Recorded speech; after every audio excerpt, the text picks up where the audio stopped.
get your tap shoes. And you better stop with that attitude or I will ruin you. Joe! My #1 superstar client. How you doing? You said that I would be out of work for a day. You said your phone would be ringing off the hook with offers, but it's been months and I'm still out of work. Look, kid. I know it's rough. I truly do. But no one could have expected that the ratings for daytime soaps would fall so dramatically. It's hard to find you a job when budgets are being cut. I can't even find John and Marlena a job. But you don't represent them. But if I did... But you don't. And the fact that you got fired doesn't really make things any easier, does it? You and me both know that wasn't my fault. I mean, sure, I feel bad, but... never mind. Let's best leave that in the past. I do have one idea, though. Well, spit it out. What did you do before you became the world's sexiest suds heartbreaker? Don't even go there. Plumbing! You were the best damn pipe fitter I ever saw. And that's how you got a job at this place. And remember, that's how you got your first big break. Okay, that is something I would rather just forget. I remember it as though it were just last week. The part of Joe Strawn, which was being played by Adrian Colbert in the previous scene, is now being played by Pete Smeader for this very important flashback sequence.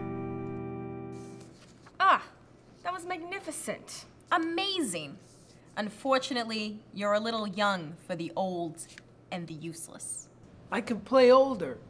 Yeah, of course you can, honey, but you're about 25 years too young for this show. Too young. You're too young. But, hold on there a minute.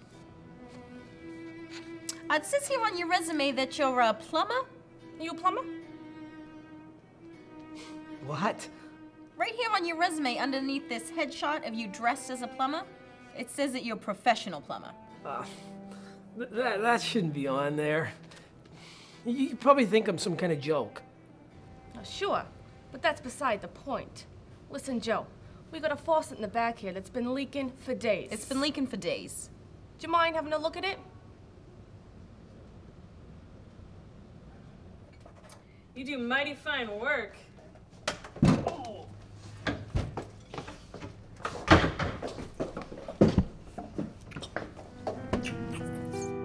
The part of Joe Strawn, which was being played by Pete Smeader in that previous flashback sequence, is now being played by Adrian Colbert once again. I don't know why I ever told you that story. It's because you trust me. But the point is that after you had sex with that wrinkly, old, disgusting farce of a woman, she begged the producers to hire you. And they did. Without you fixing her plumbing, you'd still be an out-of-work, no-name actor instead of just a has-been, out-of-work actor. You know, you really make me feel great about my choice to become an actor. That's what I'm here for. There's got to be something other than plumbing. I mean, I really don't want to join my career in the toilet. Hey, what about those autograph signing tours? They weren't too pleased with how you left things. I mean, the paramedics said it wasn't my fault. I didn't know she had a pacemaker. Look, I don't care what kind of kinky things you two were up to. There's just nothing I can do for you at the moment. What about Passions? They're not that desperate yet. Plus, it's been canceled. Fine. Can I borrow some tools? I can sign you up for a store credit card. Look, man, don't worry about it. I'm sure eventually some stud out there will demand too much in his contract, and all of a sudden he goes to sleep in a coma, and bam, you wake up out of it.